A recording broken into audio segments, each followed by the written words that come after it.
really familiar. I've seen you before, haven't I? Barry. Barry. Barry Allen. Right, It's fine. sorry. Some people are just meant to be in your life. What am I going to do with you? Well, I can think of a few things. Might need a stretch first, though.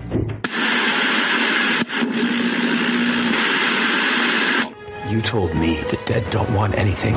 Either I'm willing to do whatever is necessary, or I shouldn't be up there at all. Which is exactly why I can't be. You can't kill murder. You can't get revenge on evil. You can only fight them where they live.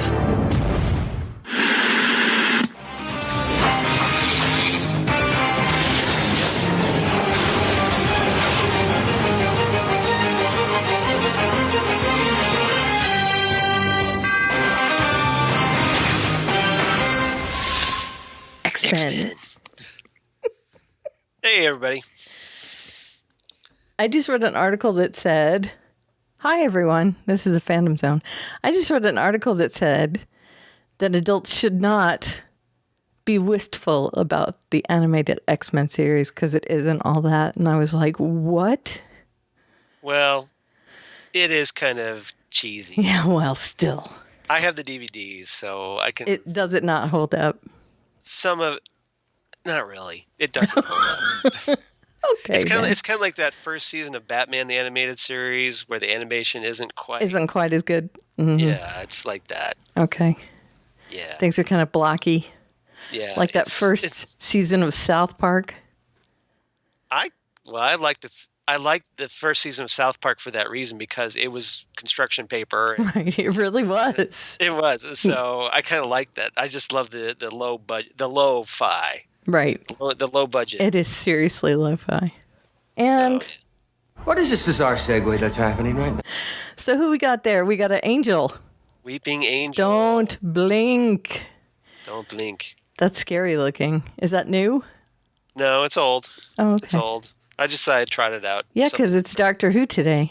It's Doctor Who, so yeah. It was, it was the 53rd anniversary this past week of Doctor Who, so throw a little Doctor Who in. Very nice. No, All I right. won't go too far. So hi, everyone. That's a totally different podcast. Hi, everyone. This is the Phantom Zone. Hello, everyone. Charles here. Episode 84 for the week ending November 26th, 2016, Thanksgiving week of the worst year ever. Yep. And the worst year keeps getting worse, doesn't it? It does.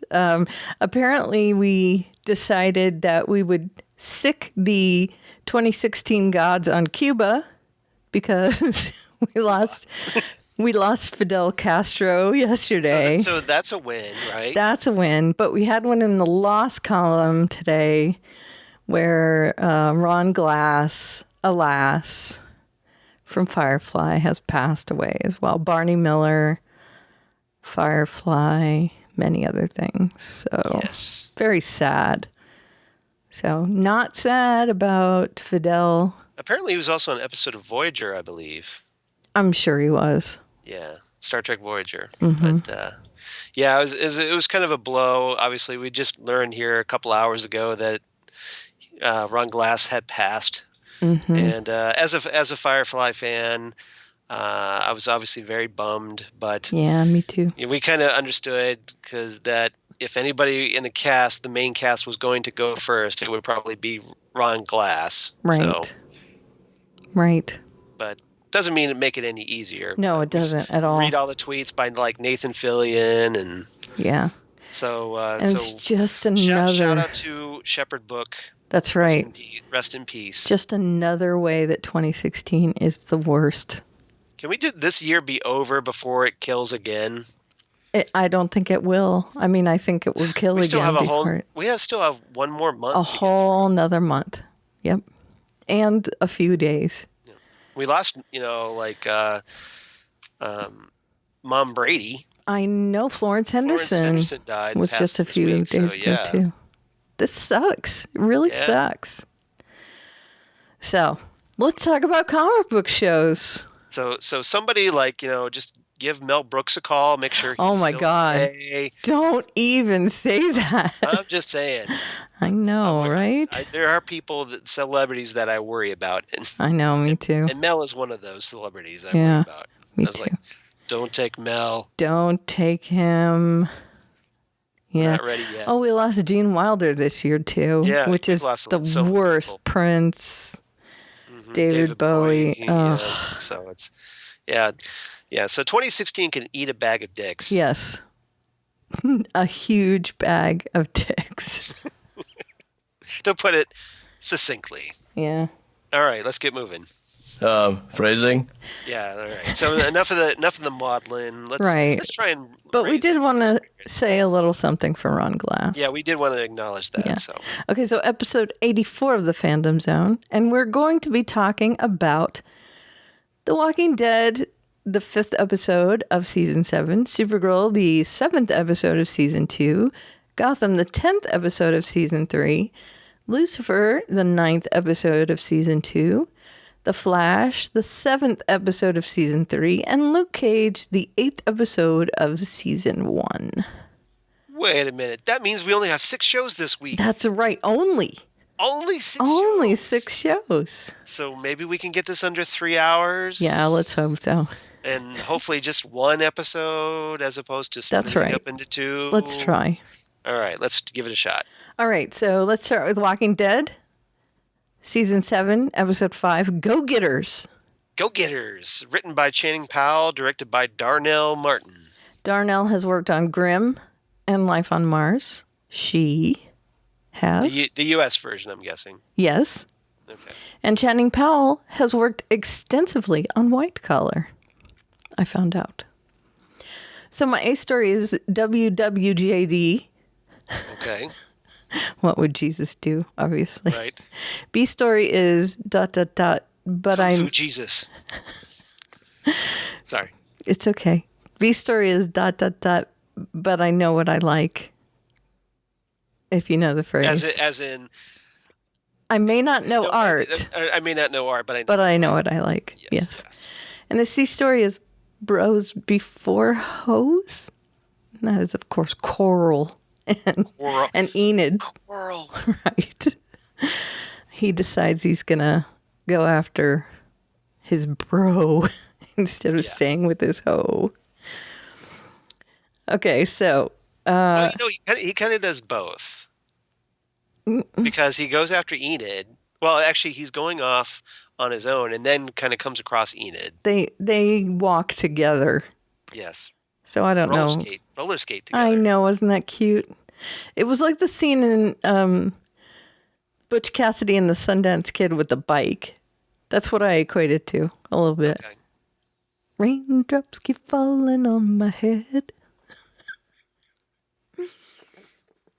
Okay, so why that don't we? kind of reminds me of like Spider-Man 2. Remember that scene with Peter Parker when he's like, walking around going, raindrops keep falling on my head. Was he? Yeah. And then something bad happened to him, right? Yes, of course. Yeah, because it's Spider-Man. Everything bad happens to Spider-Man. Right. All right. Okay, so let's talk about Bros Before Hoes, by the way. Because that was a little self-contained. Yeah, it was. Yeah, that's a good point. So Enid decides she's going to go and go to Hilltop because she's going to find Maggie, right? Yeah, she wants to be with Maggie because obviously she's still, after hearing about Glenn, I think she feels she owes it to Glenn to look after Maggie. That's my guess. So she decides to set up for Hilltop. And of course, she has to go under the radar because she doesn't think anyone at Alexandria would want her to go alone, especially. And so, of course, she tries to sneak out again. Right. Coral says that he doesn't want to let her go, but he's not going to save her again because he says he saved her. Yeah. And he ends up, once she gets out there, she gets in peril and he shows up in a car and kills some zombies for her. They end up sauntering a bit and as... Well, I got to mention, he had the great line after he runs over that zombie and he's like, he's got his arm out the window and he's like, hey, felt like a drive. I know, it was great. And looking all cool. I trying to can't look all remember. cool. There was a sign that he hit, and it said stop- it was something funny. I can't remember. Like stop dead end or something. Yes, something like that. It something was funny. like that. But so he gets out. They go walking. They find a backpack. Which just happens to have two pairs of roller skates. Yes, not just one pair. Two. It has two pair, and they fit perfectly. Well, they may not have fit perfectly, but Look like they fit perfectly. they fit pretty well. Yeah. So they do some roller skating, and they make it to hold Hilltop. hands. Right. They make it to Hilltop, and it just happens to be while Negan 2. Yeah, Negan. Negan Jr. is loading up. Assistant Negan. There you go. Assistant to the Negan. Season. Yeah. if you watch The Office, Right. he's loading up the trucks, and we'll get to that storyline in a minute. Simon, by the way. Okay. While they're loading up the trucks and they're watching them from a distance, I guess they're waiting until these guys leave. And Enid begs him to go with her to stay at Hilltop, that they can make a life there. And they share a little kiss, and it is his first kiss because we haven't seen him have any relationships. And that was remarked upon by several different sites. Did he have a kiss before? Oh, Coral? Coral? Well, he and Enid almost kissed in that tree, Yeah. but it didn't happen. It's still Enid, though. Yeah, it's still Enid. So, yeah, she's his first girlfriend. Right. And Would be girlfriend. right. So they have a little kiss, and we don't know whether it's Enid's first or not. I'm doubting it is. I'm Right. doubting that it is. Right. But it was very sweet. And she does say that his mission to kill Negan is not for it's not for Glenn, and it's not for his dad. It's for himself. Right. And she doesn't like that. So she's going to stay at Hilltop. She urges him to stay, and she can't sanction. Yeah, she thinks Carl is being selfish. Right. Yeah. And so they part ways, and you don't see what he does, but you see that she goes to Hilltop. Right. So that's the end of that storyline until you get to the end of the episode. So let's move on to WWJD. Yeah, what would Jesus do? Now, Jesus was fantastic in this episode. He's Jesus. Why? How can he not be fantastic? Right. I have to say, the actor that plays Gregory is a really good actor. But man, he has a face you want to punch. yes, Weasley. Which makes him perfect for Gregory. Yeah, Weasley. He is as Weasley as it gets. Yeah. And the thing is, Obviously looking out for numero uno. Simon shows up and he wants to see this picture, the painting Right. that's up in the study. You know, the one that Gregory's all about, Right. like, oh, this is He's always showing people. his baby. Right. Yeah. And it's like a general on his horse barking orders. Yes. And apparently it's like his metaphor, Simon's metaphor for what he's going to do that day. That he's going to show Gregory what it's like to be barked at. Right. To put him in the subservient role as opposed to the leader role. Right. And what they do when they get there, first off, is, and they didn't say this except they said it behind the scenes, is they took the guards at the gate hostage. And then they opened the gate and let in a bunch of zombies. Yeah, there was like loud music playing outside next to multiple fires. This is at night, of course. Right. When just to cause all kinds of chaos. Right. And of course, since Maggie and The Sasha music was like coming not from a Sasha. car parked nearby. What's her name? the other girl? Sasha? Is it Sasha? Yeah. Okay, I said Sasha. Why did Yeah, I? yeah. Okay, so Maggie and Sasha are there, and they kind of know what to do, and Jesus knows what to do. So at the very least, they've got 3 people who know what to do, because Gregory is useless in that situation. Pretty much. He's just looking out his house going, la, la, la, Oh my God, this is zombies. not happening. Right. La, la, la. So they get a tractor, and they get all this other stuff, and they mow down the zombies, and it's not great, but, they manage to do that, and they even clean everything up. We get to see Maggie drive a tractor over a car That was playing awesome. Music, so it's like, It was a... woo, monster truck rally. Woo! It was the Wayne's World car, right? It was a Fiat thing. A little take your word for it. green. I didn't notice. Pay attention that It was a closely. tiny little car. Anyway, I just thought awesome. A car is getting crushed by a I tractor. know. It was So, awesome. That's all. That's like the guy mentality. It's like cool cars being crushed. No, I crushed thought by the a same tractor. thing as well. Yeah. It's just it was an awesome car too that they rolled over. Yeah. As in awesome to roll over that car. Right. So yeah, I bet that was really cool to film. It wasn't a tractor, by the way. It was a guy,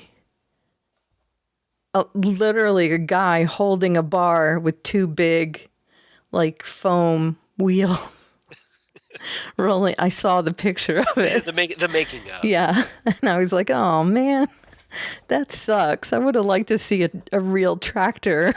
Why couldn't they get a real tractor I for don't that? know. I would think it would be cheaper, wouldn't it? You would think.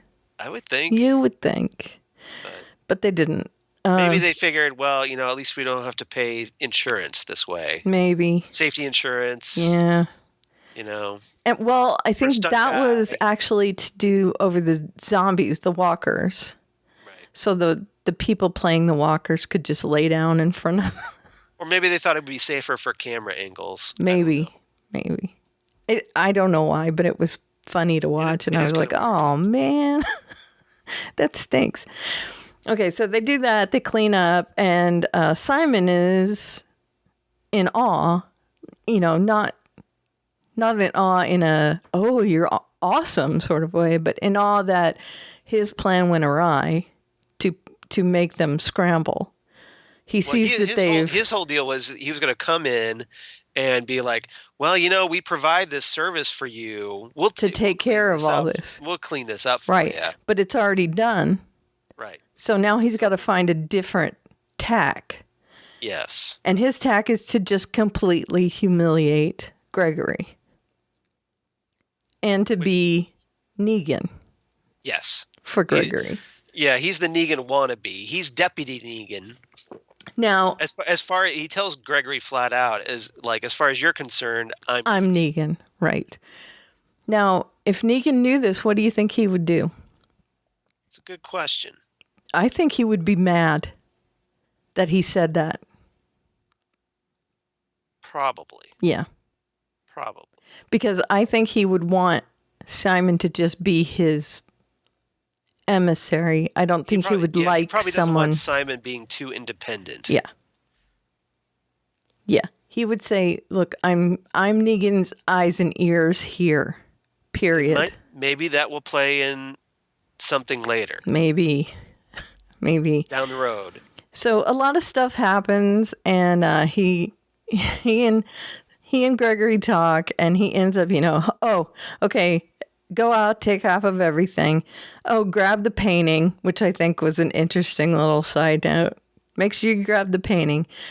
And then he turns to Gregory and he says, is there anything else that I need to know? And Jesus has hidden Maggie and Sasha. And Gregory's such a weasel. And he says yes. And he goes to the closet where he thinks they're hiding. Right. He's totally ready to throw them under the bus. Yeah, without needing to. Without hesitation. Right. And he goes to that closet and all his scotch is in there. Bum, bum, bum, bum, bum. Yep. Exactly right. And it's his scotch.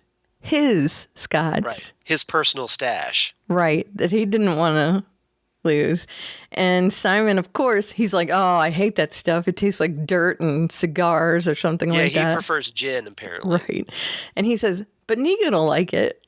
And so instead of taking the bottle that Gregory has, he goes into the closet, grabs the box, and then he tells Gregory to put the bottle back in the box. So he's going to take all of it. Right. He's not going to just take the box. He's going to make sure he gets the one that's even in his hand. Right. All his of last them. remaining bottle. Right. And then he says, oh, by the way, I'm going to tell Negan that this came from me. Right. I'm going to take the bow on this one. Yeah. And you're cool with that, right? Yeah. Wink. Wink. And then just before, and he tells the guy, put this on Negan's truck. To his little minions. And then just before he goes, he says, I'm going to need you to take a knee. And he makes Gregory bow in front of him. And Gregory is just Mr. Weak Chin. Oh, he's right down there like, ferret face. Shot, figures out what he's supposed to do. Yeah. And Jesus, the look he gets that Jesus shoots him. Yeah. Like this, this disapproving glare. Like, right. It's terrible. That's it. Yep. I've totally lost all respect for you, dude. Yep. And this you and I are done. I think that right there is when Jesus says, okay, he can't be our leader anymore. He just cannot be. This is not someone who leads. Right. This is a follower. And at this point, of course, I think we're covering A and B story here. I think so. Yeah. They kind of intersect. Right. Yes. Yeah. So Jesus is taken upstairs by Gregory because Gregory is hopping mad. And they go upstairs to Gregory's bedroom, which is where Jesus hid Maggie and Sasha. Right. And he says, well, why did you hide them up here? He said, you told me to hide them in the closet. Well, this is my bedroom. What if they came up here? Before you could give us up, Maggie says. And he keeps calling her honey and sweetie. Yeah, this set up a great scene because Gregory's saying, well, you guys got to leave. Jesus tricked me. Right. But, he's like, and then Maggie, in a great moment, finally punches Gregory in the face. Huge punch. Yeah. Clocks him really good. And this is a follow-up to last season when they squared off before. When she was negotiating with them before. Right. So we had already seen... This resentment has been building since their first meeting. Right. And now she's had it. She has lost everything, and she is not about to let this guy stomp all over her. Yeah, she says, this is my home now. I'm not leaving, and you're going to call me by my real name, Maggie Rhee. Yeah, which I loved. And everybody on Twitter is like, you go, girl. Right. And she took back her watch because she set it on Glenn's grave to mark his grave, and he took it. Gregory, well, I didn't want it to get left out in the rain. Yeah, no. Which right there deserved a punch. BS. My BS alarm went off big time for that. Pretty much. So she took it from him because it was her dad's anyway. And that watch has been passed around to a lot of people. It has. It's almost like the cursed watch. You don't want that watch. I think it's been through 7 or 8 hands, something like that. Yeah. And now another one that's going to Enid. Maybe that's why Maggie was so quick to give it up to Enid. Because it's like, maybe. I don't want to hold on to this because I'll end up dead. So right. So I'm going to go ahead and give it to you, Enid. Right. Because I know you cared about Glenn so much. Right.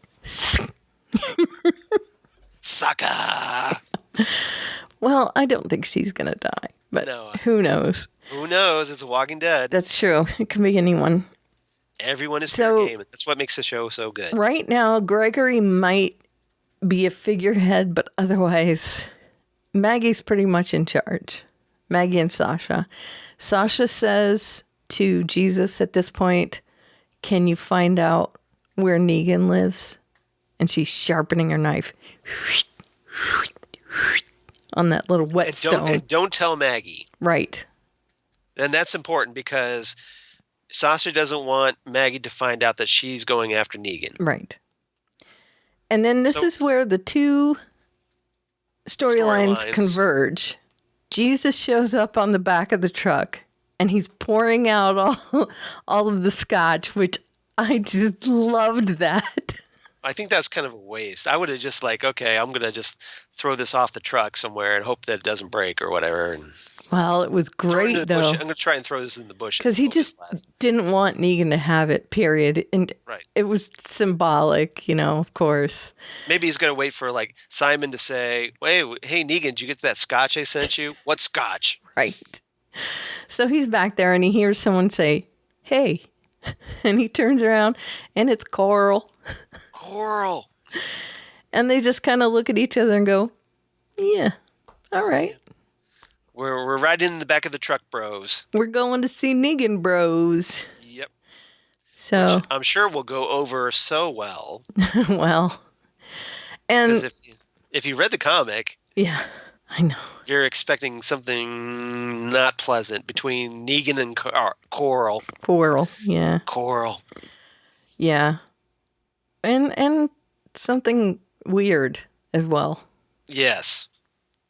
So, yeah. Now, I don't know what's going on with Jesus because that's something different, but we'll find out. Just riding with Jesus. Jesus in my rear view. That's right. And I loved him in this. That actor is really, really good. Yeah, I forget his name, but His facial acting is fantastic. I love his. And now he's got kung fu. He's kung fu Jesus. Kung fu grip. During that whole sequence early in the episode when they're trying to fend off against this, deliberate zombie attack. Jesus is like, he's doing spin kicks. Yeah, he's I was like going to say leaping off spin on kicks. side of the walls. Yep. He was really good. So That actor's fantastic. Well, he did spin kicks and stuff in the last episode he was in as well. I loved it. Ninja Jesus. Right. Okay, so did I miss anything? I don't think so. I think that was pretty much the big stuff. Yeah, but some good stuff. And I like that Maggie and Sasha are asserting themselves. Now, whether Carol makes it there or not, I don't know. Maybe they're using Sasha in the Carol role from the comics because it was Carol and Maggie that ended up in. Yeah, I think you're right. I think you're right. So they might just be using Sasha instead. I think so. Okay, so what did you give this episode? I enjoyed this one. I gave it 8.5 pilfered pocket watches because Gregory is a douche. Yes, I agree. He is a douche. I give it 8.5. I just remembered something we forgot. But Okay. go ahead. Go ahead with your rating, then we'll talk about it. 8.5 monster trucks. Because Nice. it was. Monster trucks. Woo! Yeah, exactly. No, the other thing. Sunday. Sunday. Okay. Come on down to watch zombies get run over by a tractor. Oh. That's right. And remember, The Walking Dead's on Sunday, so it works great. It's true. So, no, the one thing I wanted to bring up was Enid. When she finally gets to lay those balloons on what she thinks is Glenn's grave, and it turns out it was Abraham's. Right.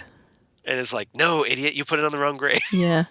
Well, it doesn't matter. I They mean, weren't marked, so it's an easy mistake. But and she liked them both. I just thought it was funny that she put it on the Wrong grave. Yeah. She did like them both, though. Yeah. So it's the thought that counts. Oh, and she asked, her asking Maggie if she was okay, and then Maggie says, no, but I will be. Yeah. Which And I the thought was baby's okay, too, Yes. which she we just find out needs right to, at the front. Yeah, the doctor makes a whole thing about like, well, you really should rest. Nope, And that then here ain't she is happening. climbing out of that overturned or that locked trailer. Yep. That ain't going to happen. No. And she's going to be fine. If too. that baby survives the first trimester, I will be amazed. Yeah, me too. Me too. I really don't. Start your betting pools now. Yeah. I don't think it's going to last long. And I hate to say that, but, having a pregnant woman on the show is going to be weird. Yeah. Do we really want to see Maggie waddling around fighting zombies? No, not really. We don't. Okay. No. On to Supergirl. Season 2, Episode 7, The Darkest Place. Written by Robert Rovner and Paula Yu. Directed by Glenn Winter. All showrunners. Yeah. Writer's room, showrunners. Yeah, but Glenn Winter obviously directs some big stuff. And Yeah. he's an executive producer, I think, or something like this. Yeah, he is. He is one of the main Okay, guys. what's our A, B, and C, Karen? A story, Mad as a Wet Henshaw. Nice.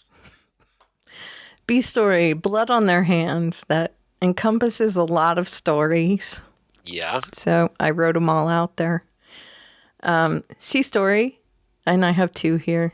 They're small. Papa was a Rolling Stone. Papa was a rolling stone. That's right.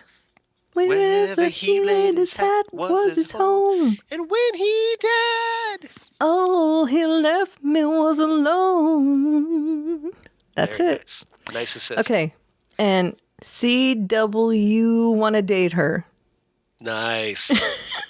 because it's very CW there for a little Yeah. bit. Okay, I want to You can definitely tell some like CW attributes have hit Supergirl Yeah. in season 2. Let me just talk about that real quick because it was one part, all self-contained there. Mon-El asks the two people that he shouldn't ask, Jimmy and Wynn, does Kara have a mate? Jimmy and Wynn, who are both in love with Kara still, say, that is not how we do things.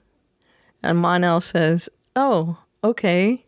And he looks at her like, tweet, tweet, tweet, little birds all around his head. And it's left with Jimmy and Wynn. You don't chain up your women and hang them from the ceiling? It's left with Jimmy and Wynn going, oh, I can't believe he has a crush on her. This is the worst. She's Like, going to that's want all to I go need out with him. is like more competition. Right. Exactly. So Bad there's enough I gotta that. deal with this guy. I got to deal with like Superboy over here. Right. And that goes directly into Alex going out into the hallway to talk to Maggie, who now clears up this whole thing that, hey, I do kind of like you, and I was just, kind of brushing you off because, Line. right. And they kind of decide to go out at some point, Did and we then- not say this was going to happen? Right. Last right. week. And then she comes back in and she says to Kara, and don't say that you weren't eavesdropping. And Kara says, what am I supposed to do? I ain't been dropping no eaves, sir. Right. And it was the most CWE scene in the show ever. I don't know. They've had a couple of But CW this was type- all just self-contained, all CW relationship-y. Yeah, I know. You're right. I was like grown. I'll grant that to you. But Yeah. All in a bunch. And I was like, oh, I'm they dying know from that- sugar. They know their key demographic. Yeah, I know. I'm dying of sugar poisoning. Okay, so there was that. Papa was a Rolling Stone. We got Jeremiah back in this episode. He's working for Cadmus Labs. He has been for these 15 years. We kind of knew that already. He's not being held hostage, but Seems pretty well fed. he does. So I'm he's guessing not struggling. I'm guessing that they have something on him, like they're threatening his family. Probably. They know that Kara is Supergirl or has powers or whatever. So We did get some development because Kara finds out right, that Jeremiah is still alive. She goes back and tells Alex. right, And there's that whole scene at the end where Alex and the DEO troopers like rush into the lab, and we all know it's that gone. they're gone. They've Of cleared course. out. So Yeah. and Alex is like, no, Right. Right. shakes fist. So at least there's that. But he does. We know that he is not fully on board with Cadmus because he lets Mon. He takes the lead bullet out of Mon, which confirms that he is immune to kryptonite, and As we've discussed before, he gets lead yeah, poison. that- But it confirms it. It's the first time we've. it's one serious case of lead poisoning. Right, exactly. So he digs the bullet out so that he's not crippled by it, so that they can leave, and he lets them go free. So there's that. We know he's alive, and there's that whole thing. All right, so those are those two C stories out of the way. Yes. Matt is a Whit Henshaw. Vindicated. Finally. Yes. Hank Henshaw is Cyborg Superman. As it was intended, I think, originally, Thank you. before they threw us that little Martian Manhunter curveball. Not that I'm complaining about the Martian Manhunter. No, that was awesome. I'm glad Yeah, I it was was surprised. It was good. Yeah. I'm totally happy with that. But you were kind of let down because you got a guy called Hank Henshaw. You want him to be Cyborg Superman. Right. And so how do we fix that? By making the real Hank Henshaw Cyborg Superman. Right, and that's perfect. It was perfect. I was so happy. This was So now the actor that plays both parts, John. Mm-hmm. The actor plays John and Hank Henshaw. Mm-hmm. He can play a hero and he can play a villain. That's right. So he's got to be pretty happy. Right. And he also gets the storyline where his blood is changing, which we'll talk about in a minute. He's got a lot going on. He sure does. So right now, he's working for Cadmus, Hank Henshaw, Cyborg Superman, working for Cadmus. And what they've done is they've found out that in the Fortress of Solitude, there is information about a virus called the Medusa virus. I couldn't find anything about it. I mean, we know what it does. I think this is something new they've Okay. come up with. As far as I can tell. I may be mistaken. Yeah, Maybe it's some really obscure storyline. I couldn't find anything about it. I looked everywhere. I was curious about it too. Okay, good. So don't feel like you missed out. Okay, excellent. I couldn't even find anything like it, like something that targeted aliens. I want to know how they found out about this being at the fortress. I'm guessing through Lex. Like maybe Lex knows. But how would Lex know? I don't know. Yeah, that's we don't know yet. Yeah, I know. I'm not sure what. We'll never find out. It's just a total hand wave. We found out somehow. Right. Yeah. So they know that there's this Medusa virus at the Fortress of Solitude. So they end up weakening Kara through this visor thing and get her blood. They give it to Hank / CS, Cyborg Superman. Charles Skaggs? No, you don't want to be CS. Well, He's Cyborg Superman. I kind of have to be CS. I know. This CS, though. Cyborg Superman. Got it. And he takes it with him to the Fortress of Solitude, puts it on his hand in order to get access, and he goes in to find out about the Medusa virus. I like Keelix in this episode because Keelix is there. We get to see. I always geek out when I see like Keelix, yeah. But And he's pretty like, stupid. He's almost like, dude, what are you doing here, dude? Right. But dude. then, and yeah, I've got Supergirl's DNA all over my hand. Mm-hmm. We won't say how that happened. Right. Because ew. Keelix is probably dumb. Yep. And then all of a sudden the fortress is like, okie doke. Yeah. So dumb. But hey, I get it, I guess. I guess your visual scanning means nothing. Yeah. Like, huh, if you don't look like Kara. If you're there with a Kryptonian, do they not care? I don't know. I don't know what the rules are. Yeah, me either. But he got in, and he's looking for the plans, which they're going to get because it will end up in next week's episode. Because it's all about the Medusa thing. Right, next week. Okay, and then we had the one thing that unified this episode. Oh, okay. The one thing that unified this episode, and there was one thing in this unification that didn't fit. One of those things is not like the other. One of these things. And it's James and Philip. Is that the one you were going to say? No. Oh, which one were you going to say? I wasn't going to say anything. Oh, okay. I was just listening. The Guardian storyline was so out of place in this episode. It was. Okay, thank you. Number one. I think they're so desperate to give Makad Brooks something to do. Yeah. Now, I will say it fit into the blood on their hands kind of theme because he was mistaken for the Guardian So it kind of was like there was some guilt on Jimmy's part. Well, the Guardian gets blamed Right. for these murders, which are actually responsible by Philip Cruz. basically this obscure Superman villain called Barrage. Now, Who's got a why? cool metal arm, and that's really about it. Why did they not make a whole episode about this and center it around Maggie? Because Maggie cut his arm off in the comics, and he comes back for revenge. Yeah, you would think. That would have been an awesome story.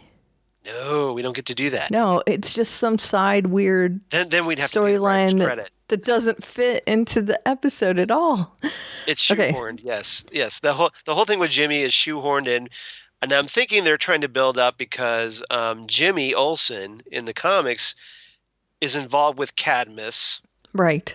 originally, because like during the Jack Kirby era, when Jack Kirby was writing and drawing Jimmy Olsen. Back in the day, Superman's pal, Jimmy Olsen, Right. which shows you how really old that comic is. Right. So he comes up with this whole thing that kind of sets off the Fourth World saga, but teases like, this underground genetics group called Cadmus, and their genetics leader Double X, Right. and the Newsboy Legion. And he finds the Guardian. He Right. isn't the Guardian. He finds the Guardian. But hey. The Guardian is like a clone of the original 1940s Guardian. Right. This guy named Jim Harper. Right. But it's not James. Who basically keeps the Newsboy Legion out of trouble. Right. So yeah, I think I guess they're just promoting him. They're kind of just taking ideas and smushing a whole new thing out of it. Right.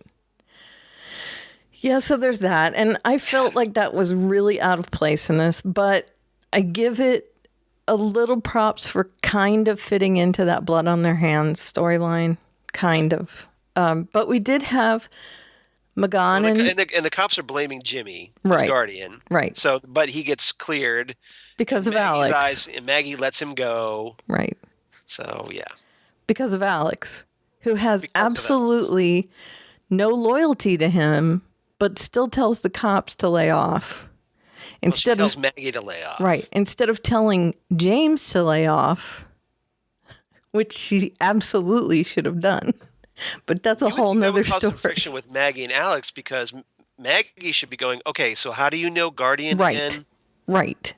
It should have been the other way around. He's This functioning as a vigilante outside the law. That Guardian storyline is my whole beef with this episode. That. Okay.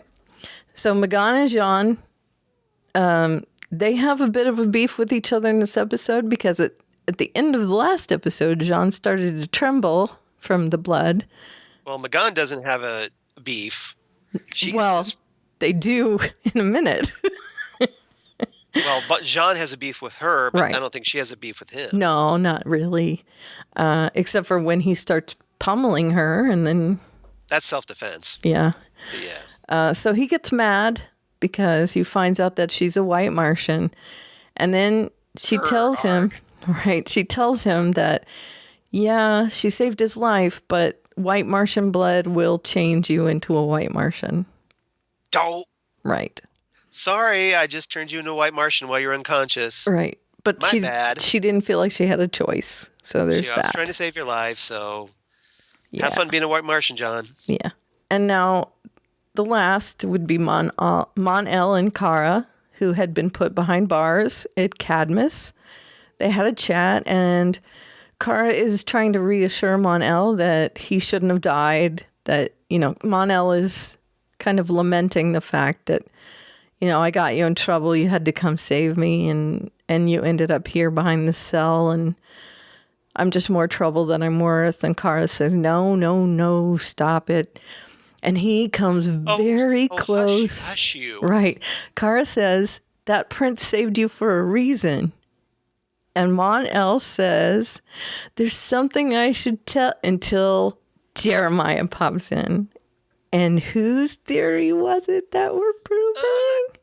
We'll see. You know, maybe a theory I postulated Is here a on the Phantom Zone prince. podcast. He is a prince, and you are right 100%, Charles. Yep, Thank you. it's you. I feel like that part in Spaceballs. You're a prince. I'm a prince. This is our Star, you're a prince. Independence Day. Oh, sorry, wrong movie. Same guy. Bill Pullman movie. Yeah, yeah. You're totally right. He was about to confess that it was. He told the story. Races with the guards because he got away. And He just switched the people around in the story. Yeah. And he was going to confess to her that he was the prince and he got away. So basically, I was part of this really unpopular royal family who acted like douches, Right. which is why I act like a douche on Earth. Right. Which is why I have no idea what work is. Yes. And all that. So I think And that's why I feel entitled to everything. right. I think that's pretty much it. Yep. Right? Okay, I think so. Until next week. what- So what's your rating? And next week's going to be, at the end of the episode, is going to start the crossover event. Yeah, apparently I was a little disappointed that we're only going to get teased in Supergirl. I was hoping that would be a full-fledged first part. But she's going to continue on into the other. Right. She probably Shows. goes into a wormhole or something to cross over to... Well, Cisco goes with Flash over to Supergirl. So Cisco's going to open a portal, I'm guessing, Got it. to take her. Probably. Because of his dimensional abilities. Mm-hmm. Yes. Yeah, probably. Okay, so what did you give it? I gave it 8 out of 10 Martian homebrews because Megan has a nice little home beer set where she can mix up these little Martian cocktails and substitute or try to get as close as she can to certain ingredients. Yep. Found Very only on cool. Mars. So yeah. And I give it a Thanagarian call out to 8 nth metal jail cells. I was going to use that. You stole. Haha. You beat me to it. I used it Wednesday. So, So I changed mine. okay. Martian Homebrews is good. I like it. Thank you. But nth metal jail cells, yeah, that sounds like I was glad to see that. So I was like, hey, Thanagar shout out. That's right. And it's a kind of a shout out to Legends of Tomorrow as well. So maybe we should see Qatar Hall, Thanagarian Hawkman. That's nice. Or Shiara Hall. The as real. part of a certain invasion coming up, perhaps. Maybe. Next week. All right. So next on our list, Gotham, 310, Time Bomb. Tick, tick, tick, tick. got a time bomb. Tick, tick, tick, tick. Na, na, na, na. We got a red alert. It's a All Beck right. song. So yeah. Who directed this? Written by Robert Hull, directed by Hanel M. Culpepper. Hanel worked on Castle a lot. Which And is obviously how you know this. I looked it up. Oh, I thought you would know that. Nope. And The Flash. Robert Hull worked on Once Upon a Time, Gossip Girl, that I am hearing way too much about right now. Really? Yes. I'm sorry, Why? I never watched it. It just came out on Netflix. Oh, is that This why? whole new thing. Okay. And Veronica Mars, I've please been don't. watching Gilmore Girls, so Oh, it's Gilmore Girls. Sorry, not Gossip I was going Girl. to say. You've watched Gilmore Girls? I love Gilmore Girls. The writing is like laser sharp on that episode. No. The writing is laser sharp on that series. Trust me. I want to The kill dialogue- myself every the time I hear dialogue is about that. Perfection. I want to kill myself. And it was hot for Lauren Graham back in the day. There you go. But I love the show. Now we see I it. just watched the first part, Winter, and it was really good. So All thumbs right. up on the Netflix revival of Gilmore Girls.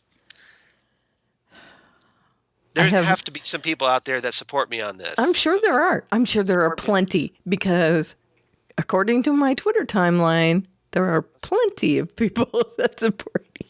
Because it's an awesome show. And I am just saying that I give no thumbs. It's not a thumbs down or a thumbs up. I have no thumbs for it. And once again, I'm still totally against Rory being with Logan. Just putting that out there. Whoever that is. I have no idea. People that watch the show know what I'm talking about. Okay. Okay, so the A story, don't stop him now. Don't stop me now. We're having such a good time. We're having a ball. Do you know some of the lines to that? I was just singing. Yeah, I know. I'm like a rocket ship on my way to Way Mars. to Mars. Very nice. Okay. Yeah. So he's like an atom bomb. He's gonna explode. Very nice. Because he's the time bomb, right? Yes. Okay. The ball's in her court. The ball's in her court. Got it. BDS OMG is the second one. You like that one? I do. Okay, I do. good. I like that one. All right. And then a little spit and polish. Little spit and polish. That's right. So, All right, so don't stop him. One of my very favorite songs of all time. I swear I love it. That would be Mario. And then, of course, I'll do all the Falcones. It's a Mario. It's a Mario. It's a Mario.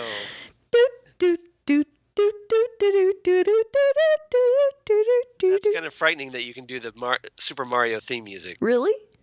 Yes. I'm a gamer. That's true. But still. I think I could do Tetris too if you want me to. That's okay. And the ball's in her court. So that's Catherine and Carmine as well. They kind of go together. Yeah, so they're about to get married. Lee Awkward. and Mario. And there's someone after Mario. Right? They're having a dinner. Yep. And the car explodes. Boom. Now, I have a question for you. Yes. They say only a few scratches, but there was a guy in the car. Well, a few scratches on the car. Didn't say anything about the guy. That would be my guess. I think the right? car blowed up real good. Blowed up real good. He blowed up. He blowed up real good. Yeah. Yeah, a valet went and he got in the car. I watched it like 3 times to make sure Okay. that that's what happened. Well, who cares about the valet? Oh, my Nobody cares God. about the valet. And If you're a valet, I'm sorry, but nobody cares about you. James actually said, "How's everyone?" And Carmine said, "Just a few scratches." And I'm thinking, that is so not true. There's a dead guy. Well, maybe he's talking about himself. He doesn't care. Like, About the valet. Carmine Falcone does not care about the little people, okay? Yeah, okay, I get it. Still, so rude. Yeah. Okay, so all this stuff is It's happening. probably been almost blown up so many times, Carmine. He's probably just like, "Pfft, whatever. Whatevs. Whatevs." So they think that someone is coming after Carmine, obviously. But apparently they are not. They're going after Mario. It's a Mario. It's Mario. Deet, deet, deet. I'm sorry. That's what comes next after the... I believe you. I believe it. I believe it. So You yeah, plug it in Mario, and- like Mario goes to a jewelry store to pick up some rings, Right? and Gordon intercepts him at that point. But then they get attacked by Muggers. assassins. Oh, it's not muggers yet. Right. Assassins, yes.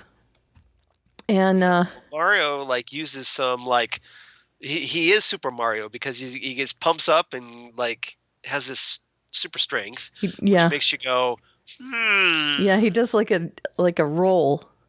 Well, where have we seen that kind of super strength before Mhm. recently? Right.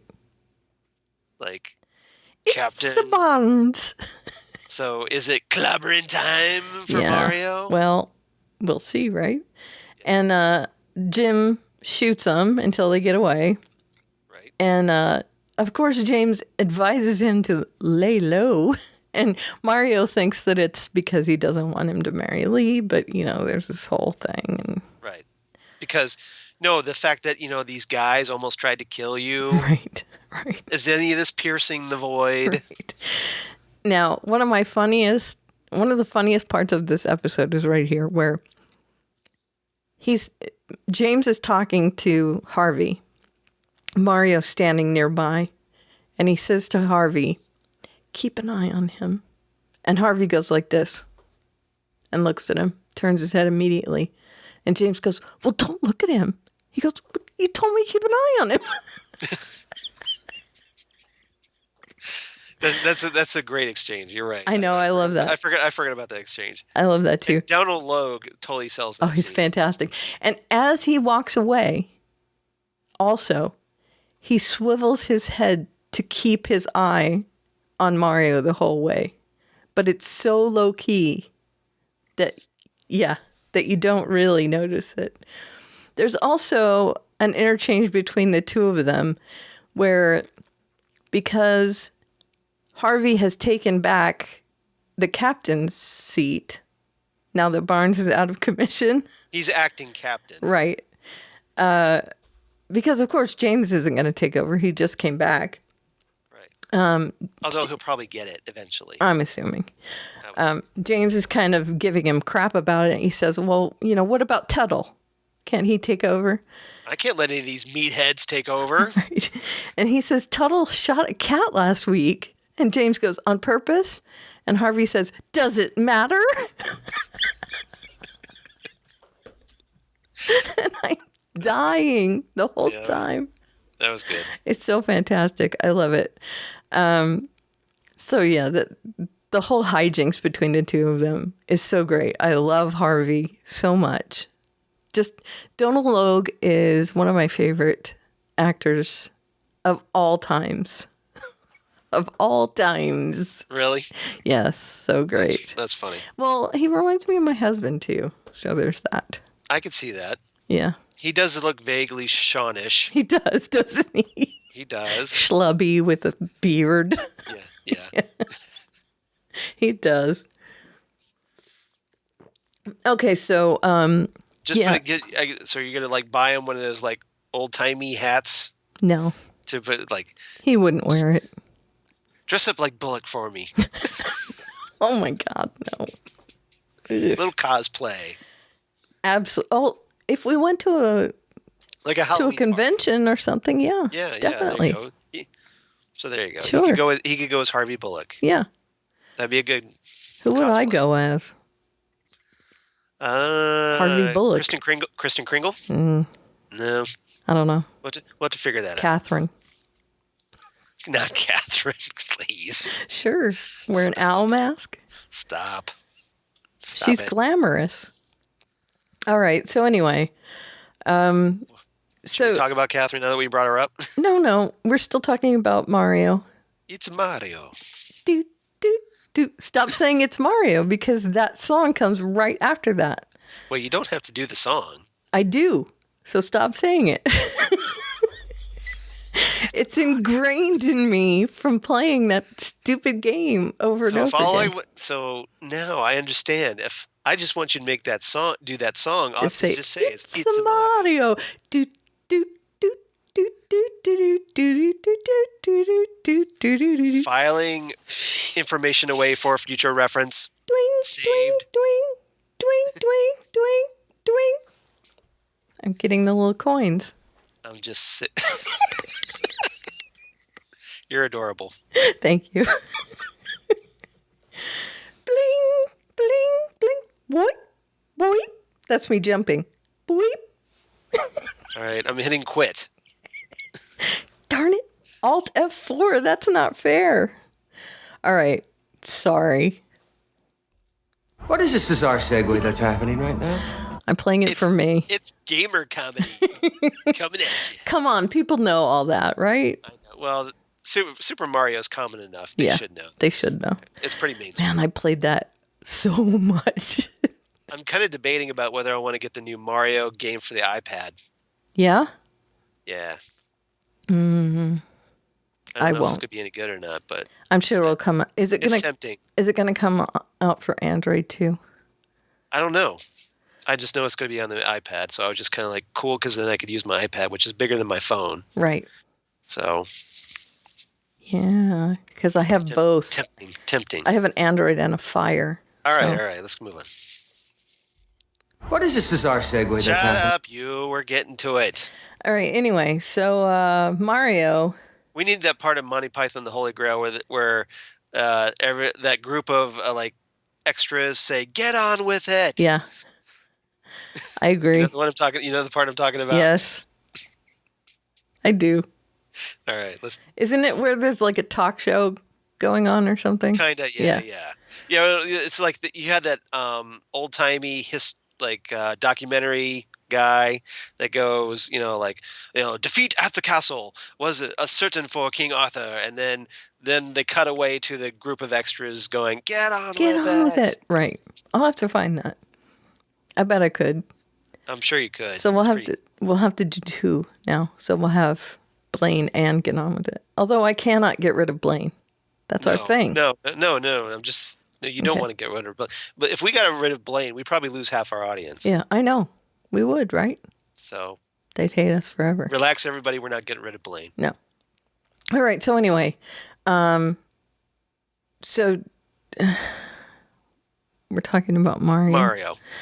So Lee shows up on Jim's doorstep later on and says, well, well, she says, no, she says something to the effect of, I guess our timing was never really right. He says the same thing. Well, she says something like to the effect that, the problem we've had is that we've never really said goodbye. Right. So she goes, goodbye, Jim Gordon, and then kisses him. Kiss. Right on the lips. Hey right. now. Right. Oh, yeah. Like that. And then walks out the damn door. Right. And then Gordon's standing there, like, looks down at his junk and is like, come on. He does kind of, doesn't he? And someone sees her leaving. Yeah. And it's a Mario that does. I'm not going to do it because I said I didn't say it. I said it. So I can control myself. So he sees her. I say it's a Mario. Stop it. Are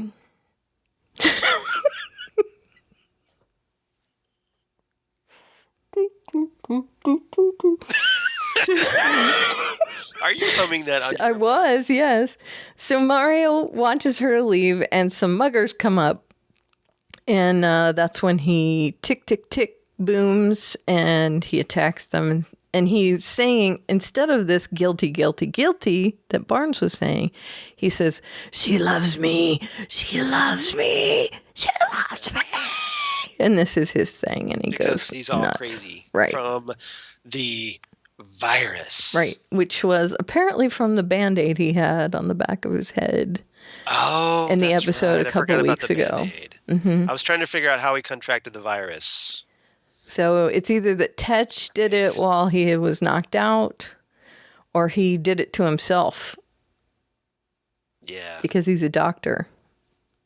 And he might have wanted it. So there's that. Okay. BDS OMG. Better get a new room ready in Arkham Asylum. That's all I'm saying. That's all I'm saying too. Yep. BDS OMG. Right. Someone goes to a BDSM shop, gets some stuff because he thinks Butch killed his girlfriend, and that would be Ed. Right. Finds out where Butch has been getting his food and follows that person. Drugs the food, ends up getting Butch and Tabitha, which is a bonus for him. Ties him up, ball gags, everything. And I just happened to have a pair of ball gags lying around. Well, he went to the BDSM store. That's true. So he had all this stuff hanging around. He went to that shop in Pulp Fiction. You know the one I'm talking about. He did. The one with the GIMP costume. Yeah. That's right. And bring out the GIMP. I don't even want to think about that right now. Okay, sorry.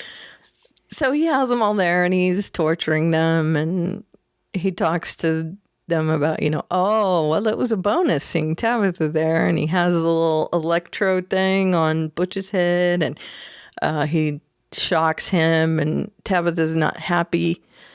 Gimme shock treatment. Right. Gimme shock treatment. And then he threatens to cut off Tabitha's hand.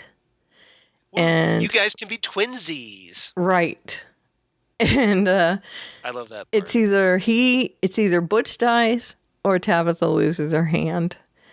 And he puts a thing in Tabitha's hand where she can press it, and the thing would take her own hand off.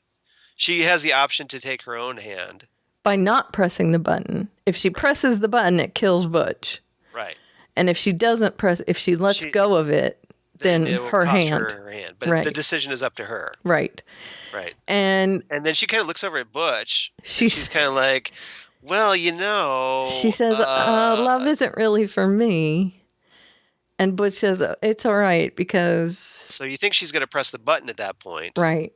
But then Butch gives her this sob story. Yeah, he says it's all right because this has been the happiest year of my life and all this other stuff. And she goes, oh. She says, you're so sweet. And then she drops the thing out of her hand and swoop, the blade comes down and her hand comes off. And then she holds up the stump of her hand and she faints. Oh, that's nice. Nice noise. And her hand comes off. But Butch confessed to killing Kristen, but it was the wrong way. Yeah, like he shot her or something. Right. He says, I put a bullet in her skull. Now, Ed, throughout this entire episode, has been adamant, like, you killed Kristen Kringle, right. So just admit it. Right. And he finally does. Which finally does, but it's like, wait a minute, that's not how she died. She died with broken cut. Oh, come on. Right. And he says, well, I told you I didn't do it. And Ed is just, he doesn't understand what's going on. Barbara. First he goes like, well, maybe we better put this on ice. Well, Barbara has tracked him through the receipt. She goes to Oswald's mansion where Ed has been living, sees that he's got a maid, understands about maids, comes back when the maid's there alone, bribes her with an emerald ring. As you do. Right. Gets information about a shipment, which goes to the BDSM place.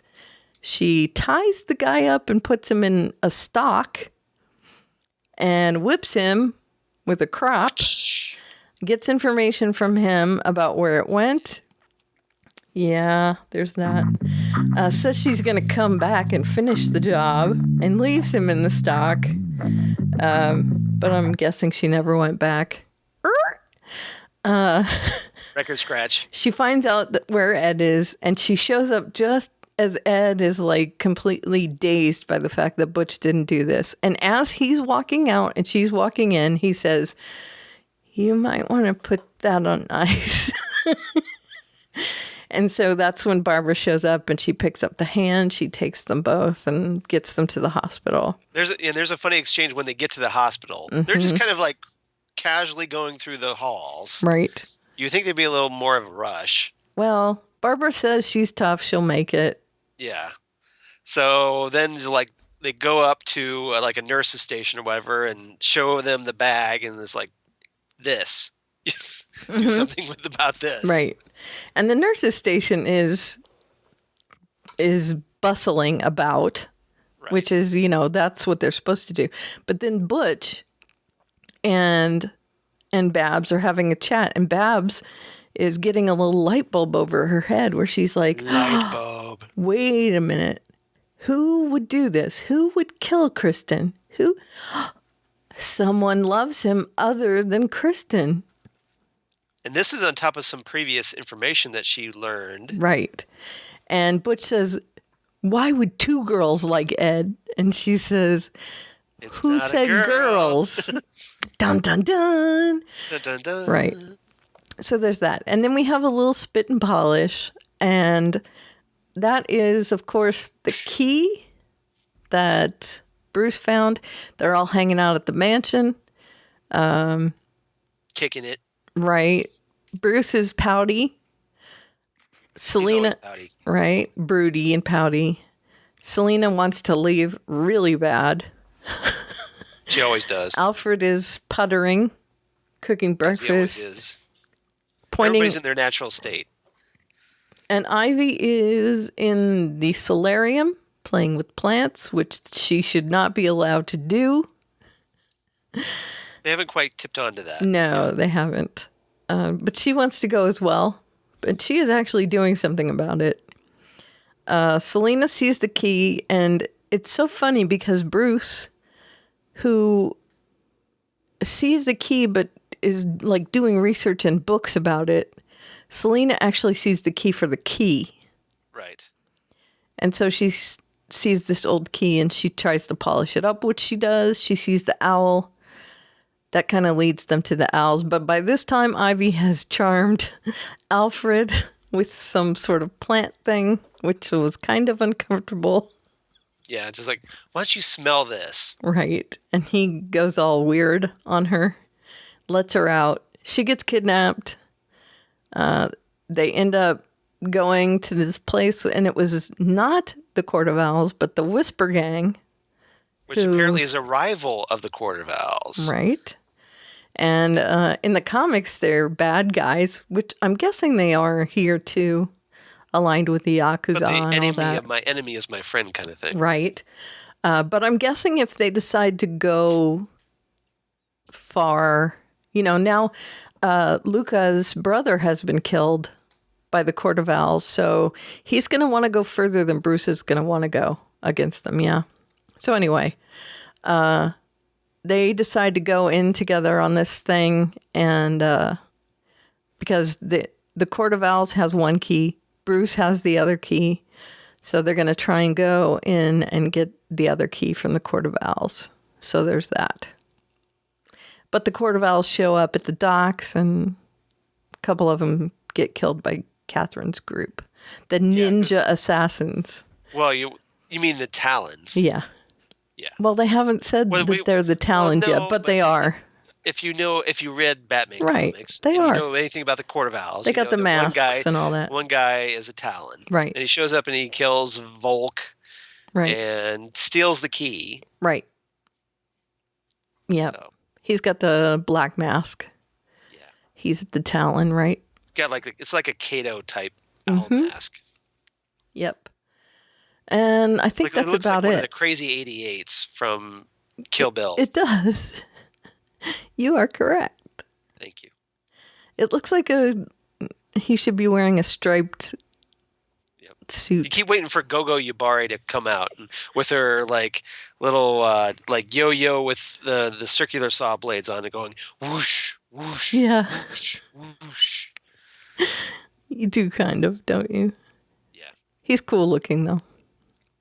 I kind of dig him, even though I hate the Court of Owls.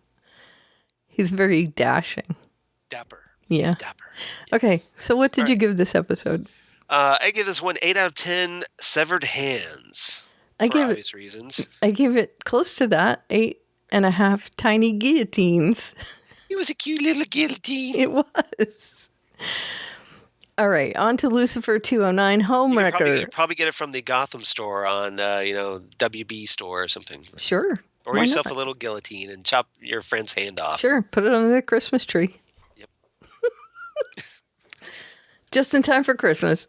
Writing it down on my Christmas guillotine. Lucifer 209 Homewrecker. 2 L's and guillotine. Okay, got it. Yes. 209 Homewrecker.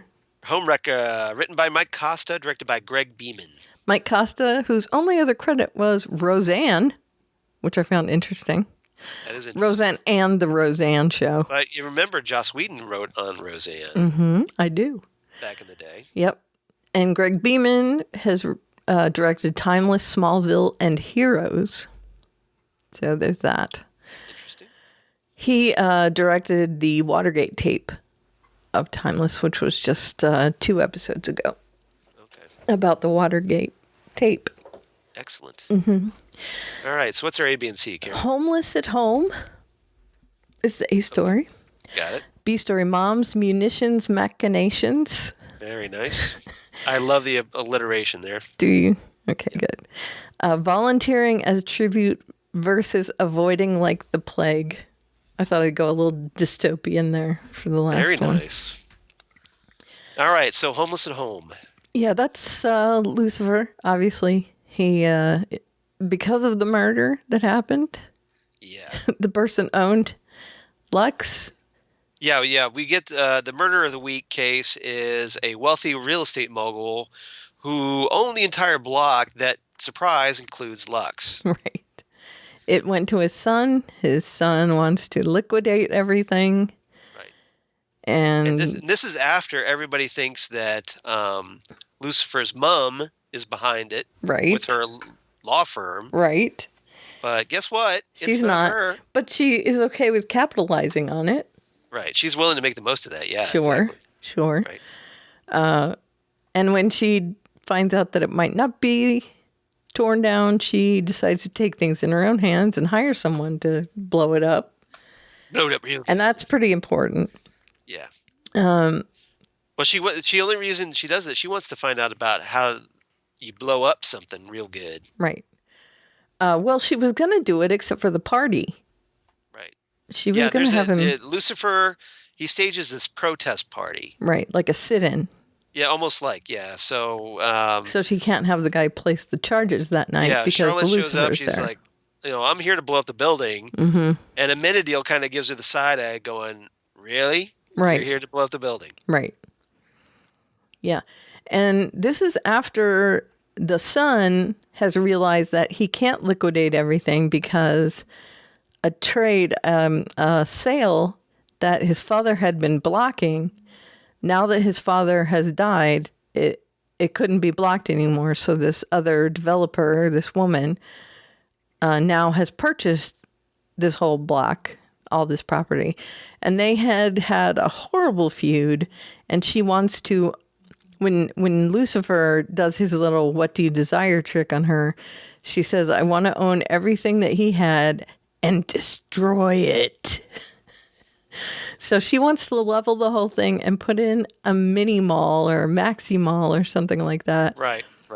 And of course, that's the worst thing he can think of, is that it's got a sunglass hut and all that stuff in it. Banana Republic. Yeah, and he shudders when he hears all that. So that's when he decides he's going to do the... Maybe they get Auntie Anne's pretzel, so that would be a win. Auntie Anne's is pretty good. I like Auntie Anne's I gotta pretzels. say, you're making me hungry. I'm kind of hungry too. That's why it's close to dinner. I haven't had my dinner yet. I haven't either. All right. So yeah, he that's when he decides he's gonna have the sit-in dance sort of thing, the party, and he does that, and it gets called into the police. Yep. And Chloe decides what? Go ahead. Chloe decides she's gonna be the one to go over and talk to him, and instead of breaking up the party, she says, "Turn the music up." Turn it up. Right. And she says, "It's your home. Of course I would be on your side." And get all turned up. Turned. And he says, "Well, you have to dance," and they share a dance, and it's a huge and Lucifer's all like, mistake. "Aw, you're on my side." Right. It's a huge mistake though, because Dr. Linda and his mother are talking, and Dr. Linda, who has not given anything out to his mother, actually gives something out to his mother, because she looks at them and kind of alludes to the fact that Lucifer has feelings for Chloe. Right. And Charlotte's just like, Yeah. And Charlotte also finds Dan at the party. Yes, she does. Which leads to a very oogie scene of her and Dan. Bow chicka bow wow. I'm not going to play the music because it is not right. And Amenadiel and Maze watch from the shadows as she and Dan kind of have a Maze little... thinks it's actually pretty funny. Yeah, Maze thinks it's funny. Amenadiel does not. Yeah, he's kind of cringing about it. Right. And I was in the Amenadiel camp on that one, to be honest. Yeah, pretty much. And meanwhile, in the afterglow, Dan's sleeping. Charlotte calls that bomb maker to ask for enough of a charge to kill a single person, and she's going to do the job herself. Right. And it just so happens it's going to be Chloe. Right. Yeah, so that's kind of like our cliffhanger at the end of the episode. Well, the whole thing with volunteering as tribute versus avoid like the plague, the son and the daughter-in-law of the guy who died, one of them killed him, but they're both saying they did it because neither one of them wants to let the other one take the fall alone. So that's volunteering as tribute. Avoiding like the plague is that Lucifer and Chloe have decided to kind of hook up and meet for dinner, like kind of a date. There's the promise of a dinner date. Right. But Dr. Linda has kind of spooked him by saying, why haven't you revealed yourself to Chloe? Because maybe you care about what she thinks.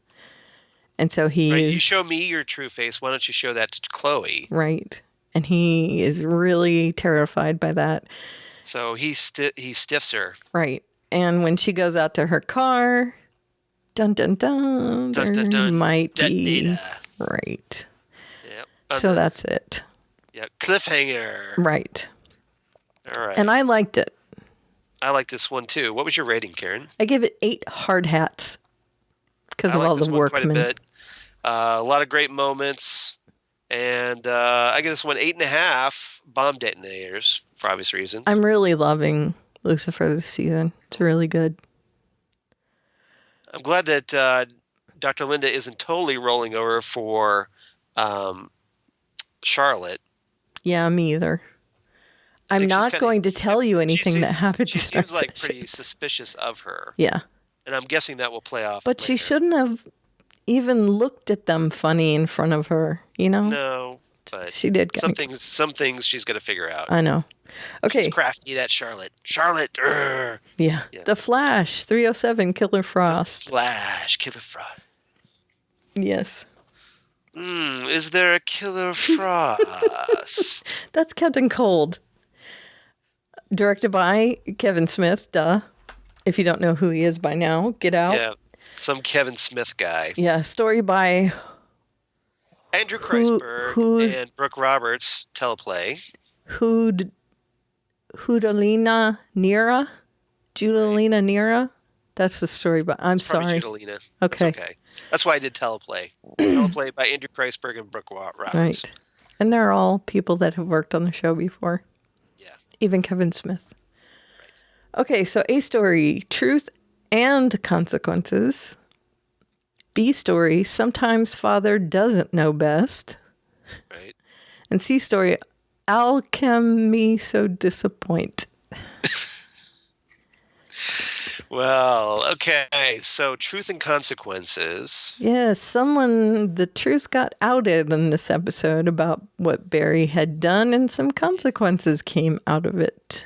Yeah, basically, okay, so we start off the episode. Basically, Savitar takes the Flash through Central City for this big old beatdown. Right. And just when Savitar is about to get the upper hand, Caitlin shows up with Cisco. They do like an interdimensional thingy. Yeah, so Cisco's really actually getting pretty good control of his powers now. He can do portals. Right. Now I'm not talking the video game. Playing with portals. Yep. Playing with portal, yeah. Yep. So she uses her cold powers to save Barry, and right. Everybody goes back to Starlab's like, oh, we'll meet again, Flash. Or, right. Yeah. Yeah. I should say Savitron, not Savitar. I know. He's not. He looks like Megatron. Did you read my column last week? I did. I put a picture of Savitar in there because he looks nothing like him. He looks nothing like Savitar. From the Did you like that I put a picture of Savitar? I keep hoping that we'll get, like, maybe this is just a transitory form. Maybe. But I had to put a picture of Savitar in there because... Because Savitar is supposed to be like this really cool he's a guy. Cult leader. Yeah, he's a dude, and he looks like a cult leader. Right. He's doesn't look like Megatron from the Transformers movie. No. He doesn't look like Alien. Yeah. So Anyway, I'm Cisco- sorry. Anyway, Cisco never did an interdimensional breach before now. Mm-hmm. So he got like a Caitlin points out that he had basically a mini stroke. right, a migraine, really. Yep, it's But only yeah. a mini stroke. Yeah. No big deal. Well, she says it's no big deal. Yeah, walk it off. And he says a mini stroke. What am I supposed to do? Take a couple aspirin and rest for a little bit. Why didn't you lead with that? That's what he says. I love those lines like that. Yeah, we need more of those with Cisco. We do. But unfortunately, that's not going to happen for a while. Okay, can I just say something before we continue? Yeah. Now that you mentioned the drumsticks, I cannot not see them. I know. Now you know how I feel. Yeah. Because every time he's twirling that drumstick around, It's and everywhere. pointing with it. Everywhere. Like Even a if wand. he is not in the scene, he's standing in back of someone, the drumstick's there. He's twirling the drumsticks. Yes. I hate you. You're welcome. He has to be abracadabra. He has to be Yeah. abracadabra. And he even did a thing when he was If he's proud not of abracadabra, I'm going to be so disappointed. right? To- Right? He even did a thing when he suggested something and they had a aha moment from it where he tapped the sticks together like he was applauding himself. Yes. And I was like, oh. Now that you have this theory, and this is welcome to my world, because ever since I came up with this theory, it's all I see. You cannot every time unsee. HR is on screen. He's abracadabra. Right. Cannot unsee. And it's just like, oh, that fits. Oh, that fits. He points at things all the time. He smacks stuff together. I hate you for this. You're welcome. Yeah. You love me. I do. You're right. Okay, anyway. Yeah, so there's other stuff that goes down, and Barry ends up in a showdown with Caitlin after Caitlin decides she's going to try and find alchemy. And in order to do that, she takes Julian hostage and goes to a frozen foods warehouse. And As you do. Well, yeah, she's cold, so she needs a place that's cold. And has him look up the last couple of places that someone has looked up Savitar. Right. You got the magic algorithm, right? You can help me find Savitar so he can take away my powers. Right. Algorithms everywhere. Right. The Berlanti-verse loves algorithms. Certainly do. And he gives her the two addresses, and then Flash shows up, and there's a bit of a fight. Right. And he, instead of knocking out Caitlin, which I think is so funny, it reminds me of when the Incredible Hulk knocks out Loki or Thor or whatever. Oh, yeah, just boom. Right. Yeah. Right. He knocks out Julian instead, which is hilarious. Yeah, he shoves him way across the room. I know. You expected him. You would not have been surprised if he had broken his neck. Yeah, I The way wouldn't he have. flung him across the I room. know, it was great. I loved it. So he takes Caitlin instead, and they kind of have this face off, and it's all on camera. And Caitlin knows this. Right. So she knows that because she's part of the team, she knows that everybody else is watching. Mm-hmm. So then, she calls out Barry. Oh, by the way, Cisco, did I mention that Barry is responsible for your brother's death because he screwed up the timeline? Right. Because she's mad, she blames him for this frost power that she has. And, of course, since he changed the Barry's timeline, like, well, you got to play me like that. Right. And then she stabs him in the leg with an icicle. Right. And she says, with your healing powers, it'll come back, but at least I'll be able to get a head start on you. Yeah, it'll take like 4 hours for you to heal from this injury. Right. And so she gets away, and and she's already using that knowledge she has of his physiology against him. Rude, I Pretty say. much. Yeah. And of course, this is the consequences as he gets back, and I am using this as a funny thing and a sad thing. He gets a bit of a frosty reception from them. Ooh, I see what you did there. Mm-hmm. Frosty. It's Captain Cold again. Captain Cold is talking to me. Why, yes, it's Captain Cold. I miss him. I want him back. He'll be back. I hope so. Legion of Doom. Yeah, I know. saying. And since we have time travel. Be patient, everybody. Yeah. Okay, so, Cisco's not happy with him at all. And there's a lot of resentment there for most of the rest of the episode. So they narrow down to these two places. So once again, we have Debbie Downer Cisco. Yes. And I hate it. I do too. I hate Debbie Downer Cisco. I do too. It doesn't last too long, though, which is good. Hope not. Well, no, he's better at the end of the episode. They make up. Maybe he's good with everybody else. No, he and Barry make up kind of. Well, Barry tries to make up with him. He's just like, I'll think about it. Yeah, I know. It'll be fine. I'm not worried about it. Okay. So they find out about the two houses because that laptop that she totally froze and broke into a million pieces, they could look up the last place that he found. Meanwhile, my laptop that the battery doesn't work in, I can't get it to work. But she could freeze the laptop and break it into a million pieces and they can get stuff off of it. Please. Maybe Sure. I should get him to fix my laptop. Been trying to get that thing to work for 2 years Maybe you now. need to just pop it in the freezer, maybe it'll work. The look I'm getting right now, you would not believe. Mad. I'm so mad. So bad. Every time I see someone do something like that on a TV show, it makes me mad because you just can't. There's only so much technology can do. Yeah. Writers. Right? Anyway, they get the addresses off of this totally ruined laptop, which they wouldn't be able to do. But anyway, they get Not that you get better or anything. No, they get it off, and half of them go to. Okay, Cisco goes to one house, and Joe and HR go to the other house, and HR is super peppy about Like it. he's totally caffeinated. Yes, And poor Joe is like partners stuck with him. does not want to be there with him. Like, yeah, Barry goes to Joe's like, okay, HR, you go with Joe. Right. And Joe shoots him a look. Like, Right. really? Mhm. You're going to stick me with this guy? Right. I hate you. Yeah. And Cisco goes off, and Barry says, if you find her, and Cisco goes, I won't call you. And I was like, oh, burn.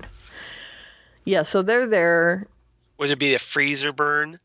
Oh. Ah! I see what you did there. You see what I did? Yeah. Okay, so they find her. Freezer burn. They find her at one of the houses, and it's the one where Cisco is, right?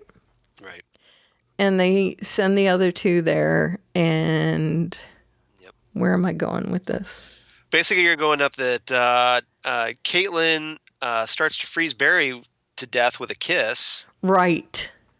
Which Cisco shows up. Lays the old lip lock on him. Right. And all the Snowberry shippers are like, yee, Right. they kissed. Cisco shows up, and he says, if you just shake or vibrate, you'll heat up. vibrates him, And then he's like, see ya. Whatever, dude. Yeah, you can go ahead and vibrate to warm I don't up. want to talk to you anymore. Yep. Gives him the cold shoulder. Again, I see what you did there. The cold shoulder. It's Captain Cold again. Okay, we gotta get this together because we still got one more thing to do. I know. Yes. Need some help? Yeah. Okay. So where are we now? All right. So, Joe, meanwhile, breaks Wally out of his cocoon. He You said meanwhile. I said meanwhile. That's fine. So he gets speedster powers. He's just like, but I'm all shaky and vibratey. Okay, and this is because stupid Joe breaks him out of the cocoon, even though they've told him over and over again, we're keeping an eye on him. Leave him alone. He's not done cooking. Right. Leave him alone. And he's got that little thing that you use for cast. Yep. And it's like, dude, have you not watched Agents of S.H.I.E.L.D.? He's still in his cocoon. You got to leave him in there. He's got to come out in a metahuman. But he doesn't. No. My mistake. Right. But yeah, so he pops out and he's kind of like out of sync. Right. So Barry, like after Caitlin is imprisoned at this point, Barry realizes, okay, we need Caitlin if we're going to fix Wally. Mm-hmm. So, okay, we're going to break you out and you're not going to go crazy on us, right? Right? Mm-hmm. So, like, Caitlin explains that Wally's mind and body are vibrating at different speeds. So it's like, hey, guess what? I just happened to whip up a serum to put them in sync because it's easy. Easy peasy, lemon squeezy.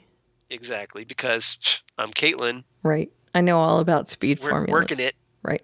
But you missed that little part. I have to say, there's a part there where Barry takes her out and she says, so what's the catch?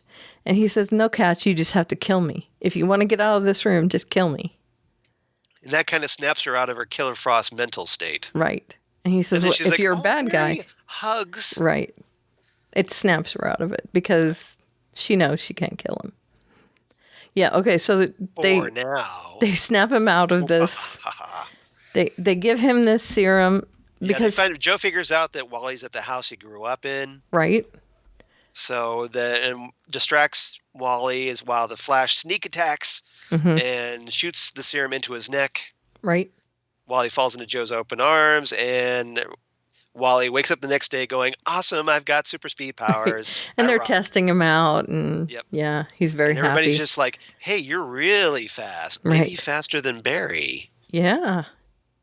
And Barry doesn't seem jealous, which is cool. Yeah. Now, after everything Barry has done to screw up everybody's lives, he better not be.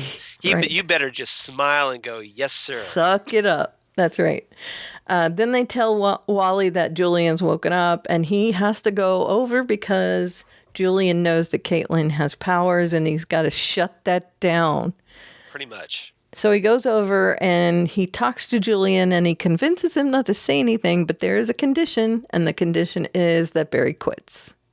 Don't. And Barry makes that decision right away. Of course I'll quit because they are more important to me. Right. Yep. So he decides to do that. I like the way that Barry kind of lingers there in the doorway to make sure that when there's a detective that comes in to talk to Julian, and he kind of makes sure that Julian doesn't rat out Caitlin. Right. And did you notice there was lightning? I did. In the skylight. I did. There, you hear to kind of say goodbye to him, I guess. Yeah. And it was Greg Grunberg, by the way, who's the detective, which is he's like awesome. a new recurring character. Yeah. So from Heroes and Lost, and I know all those other things. Okay, so then of course Kevin Smith was there. We know they host a show together. Right. Yeah. And I'm guessing that's why. Probably why. Yeah. So Savitar comes back, and who does he go for? Julian. Alchemy, so disappoint. Yes. So, as I postulated. I know, as everyone postulated, because they pointed at him. Well, sometimes the least obvious thing is to go for the obvious. No.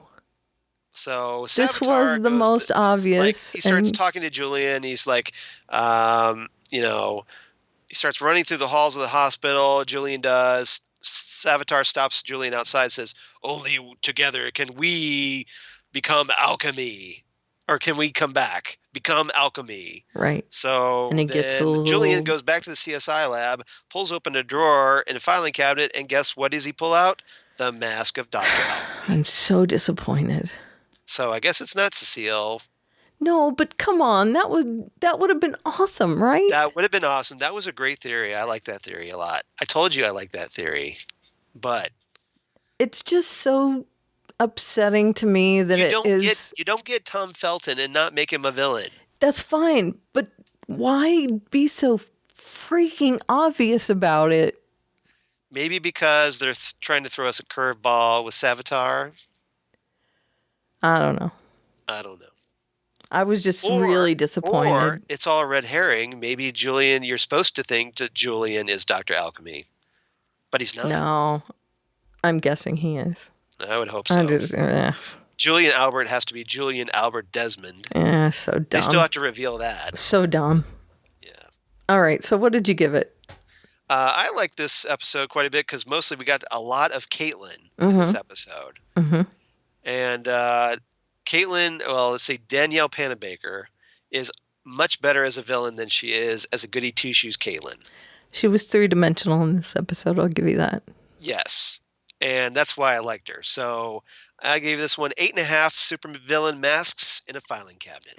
I would have given it 8.5, except for the whole alchemy thing. Yeah. And I gave it 8. Which I was okay with, but you weren't. Now, did you get this joke here? Let it go, frozen foods. Let it go, let it go. Very nice. Well played. That Kevin Smith did that. It was on the side of the truck. Right. In the episode. A little shout out to Frozen. Well played. Yeah. Yep.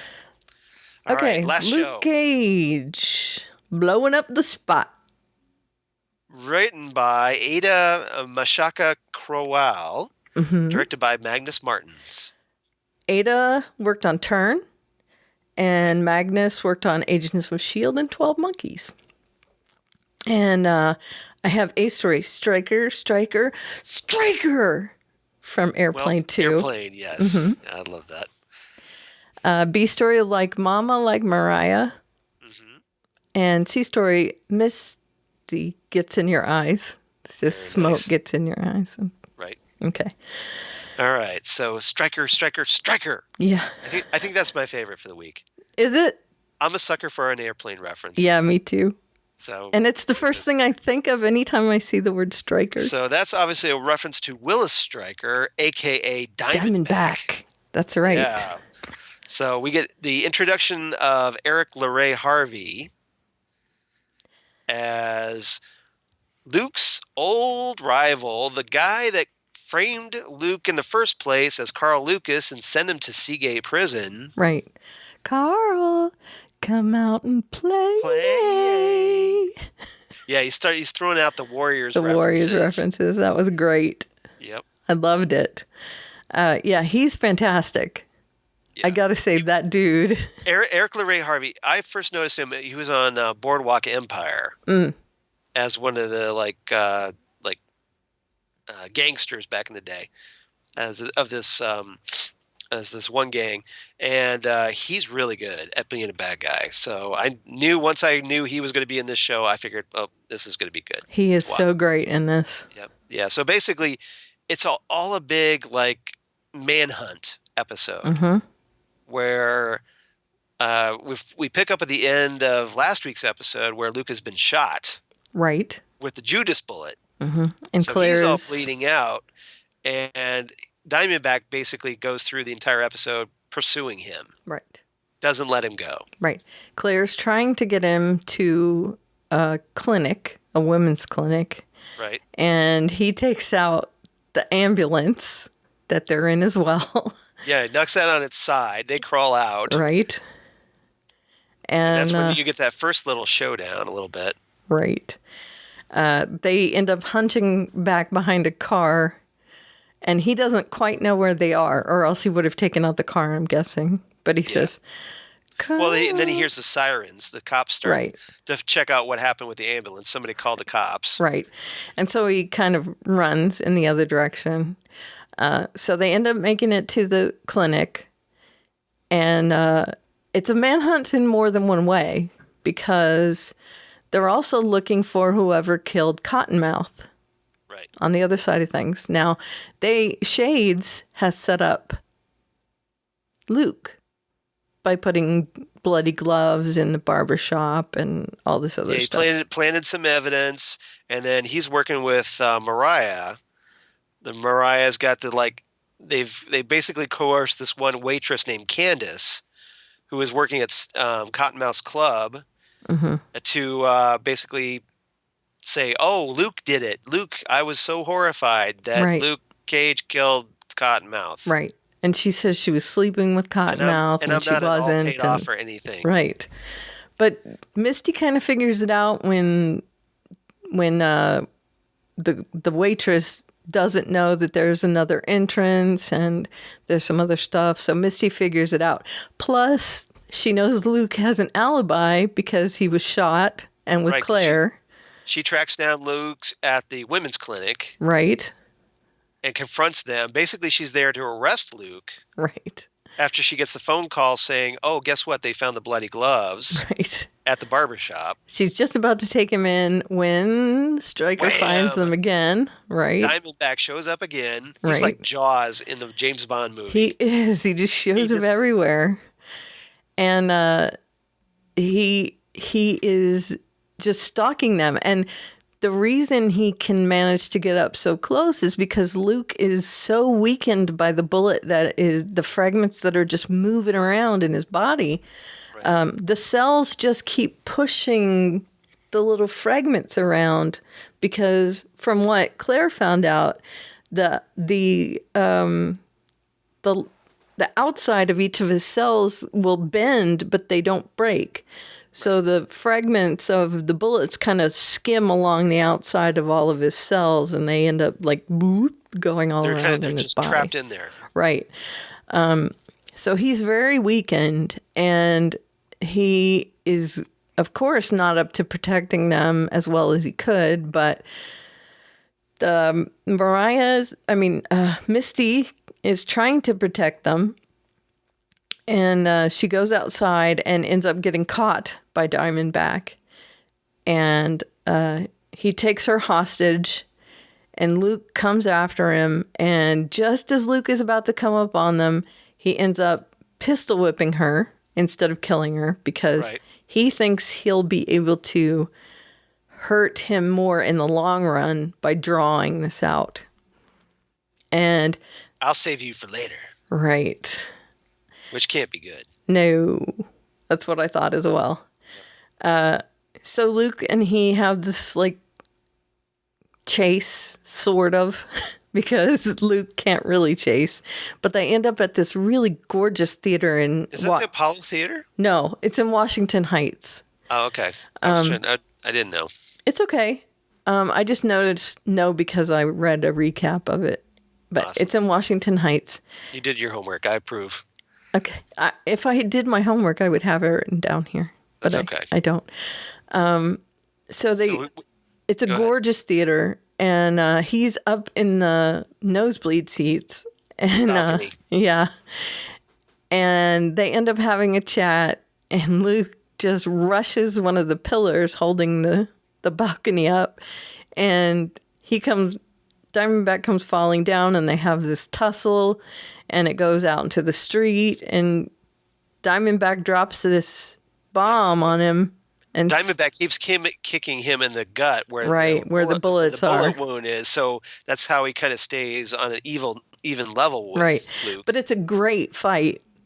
It's really great. I mean, Luke ends up trying to hold his own, which is he finally figures out that, hey, maybe I should stop letting Diamondback kick me in the stomach and grabs him by the foot and throws him across the room. That was a good one, I thought. Good. Yeah. They end up in the street and they have this chat, and Diamondback is telling him, I gave you wings, and he's very biblical. Like I guess he talks about he was a preacher's son, so he throws out a lot of biblical references. Mm-hmm. He does. He says, I'm going to preach to you and all this other stuff. And then Luke says, you were like a brother to me. And Diamondback throws this bomb on him and says, I am your brother. And then, dun, dun, dun. Right. And then shoots him again with another bullet. So it's like, oh, I got another bullet wound. Right. And then Luke falls back into a garbage truck. Right. Which drives off. Right. And then there's this other bit where Misty is trying to track down Cottonmouth's killer. And she knows it's Mariah, knows it.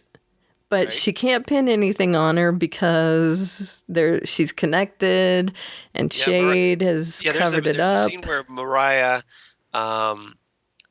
she's, I guess, sorority sisters with the police captain. Right. So the captain has to kind of play Yeah, Misty's like, come on. Right. And she says, we're sorority sisters. There's not much I can do. And I get it. Investigate all you want, but I kind of have to play this game. So she's all fed up because Mariah's getting away with stuff. Right. And Luke's not being honest with her. Mm-hmm. So she's kind of mad about that. So then later in the episode, Claire gets taken into custody. Right. And Claire's like, no, Luke's innocent. Right. And which he you're is. an idiot for not following up on this. Right. And she's just had it. Claire has had it. She's just, Misty's had it. Well, yeah, Misty's had it, but you can tell Claire's had it too. Well, I think Claire's just like, I'm done. I'm out of here. Right. I'm leaving. Right. If you're not going to charge me with something, let me go. And Misty comes in and she attacks Claire. Yeah, she could acts like she's going to choke her. Right. And then that, all of a sudden, the captain comes in. don't. Yeah. Do you want to press charges? And Claire, of course, gets it. No, I'm not going to press charges. And that's pretty much it. But yeah, Luke so has Misty is in deep trouble with the captain. She's in trouble, yeah. But to be fair, Misty knows what's going on, but she is being hampered at every turn. Plus, she's been held hostage once and almost shot in the face. Can we just talk about how bad of a detective Misty Knight is? Right. I mean, I thought she would be much better as a detective. Right. She started off really good. Well, I think she knows it's Mariah. Yeah, but she's totally off her game. I think she's kind of hamstrung right now. Yeah. Her frustration, she's frustrated. Yeah. And it's coming out. Right. And then there's this whole thing with Mariah where Shades is now kind of pulling her puppet strings because she owes him. Right. She's kind of in shock, and he is talking really down to her, which she is not fond of. And she gives him a little sass back. It's like, that's the last time you called me a bitch. Right. Yeah. And once she is out of earshot, he takes over, and he is talking to Cottonmouth's boys, and he says, "You're working for me." Gives them money, tells them to buy new clothes because it's all class from here on out. Right. I'm guessing he's still working for Diamondback, but is there going to be some comeuppance for him? Because it looks like he's kind of gotten a little high on himself there. Or he's seeing an opportunity. Yeah. That's what I'm thinking. Yeah. But he thinks that he is going to take advantage of Mariah. And Mariah... Maybe he figures he can take control of Mariah's operation. Right. For Diamondback. Right. Like he can have his own... thing. Gang. Right. Gang. Yeah. And I don't think Mariah's going to like that at all.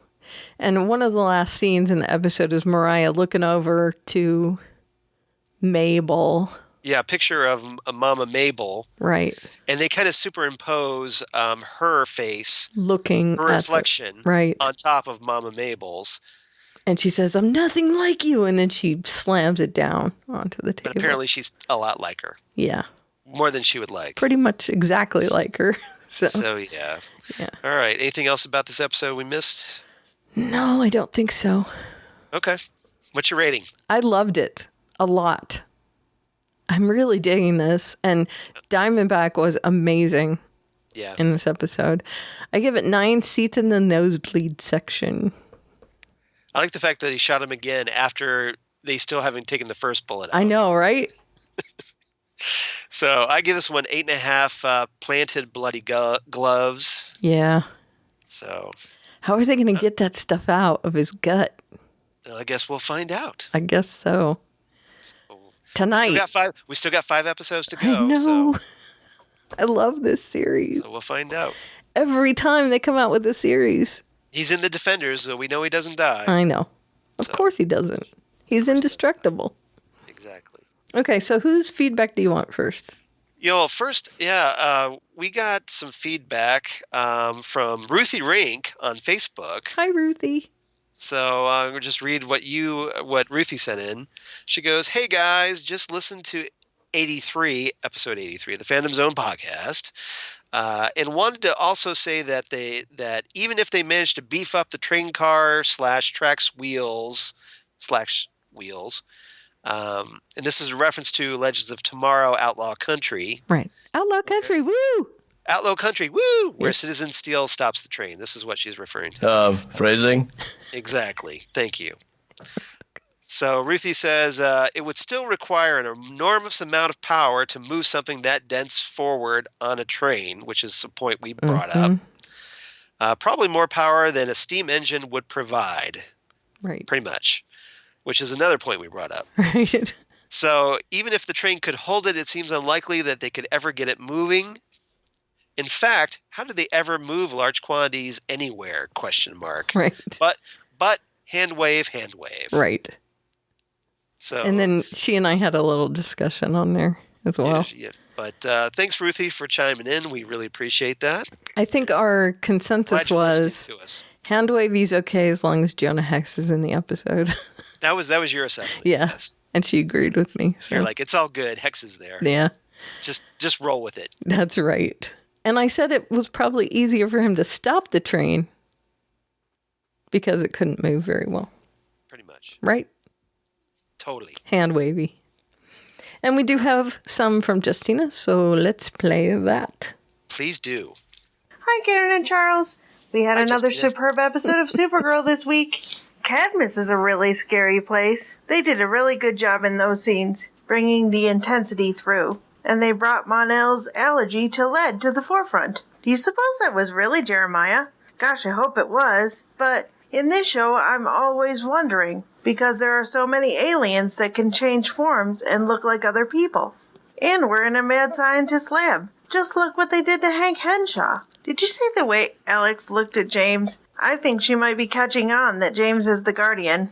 Kara, however, is still innocently unaware. I'm glad that Alex is being honest with Maggie, because if they're going to have a relationship of any kind, it has to start with honesty. And Mon-El is adorable. He wants to learn about Earth's mating rituals, and he wants to know if Kara has a mate. And that was a crazy cliffhanger. I'm literally counting the days till the next episode.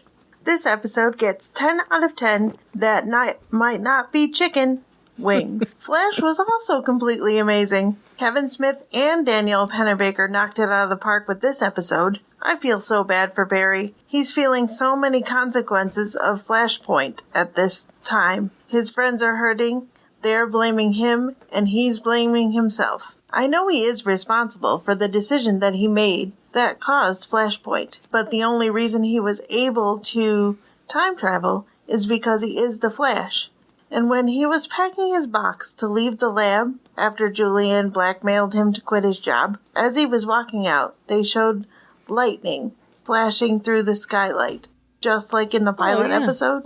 And I'm wondering if they put it in there on purpose. Because even though Barry caused Flashpoint, he wouldn't have been able to cause the trouble if he was not the Flash, which was caused by the particle accelerator and the lightning. So I'm wondering if they put lightning in this scene to show us the true culprit of the trouble. I'm glad Caitlin is not all bad, and there's still part of the good Caitlin Snow in there. And Savitar is just really cool, but he is also very confusing. On one hand, only Barry can see him, though he seems not to have a corporeal form. But he can drag Barry around the city and cause him injuries.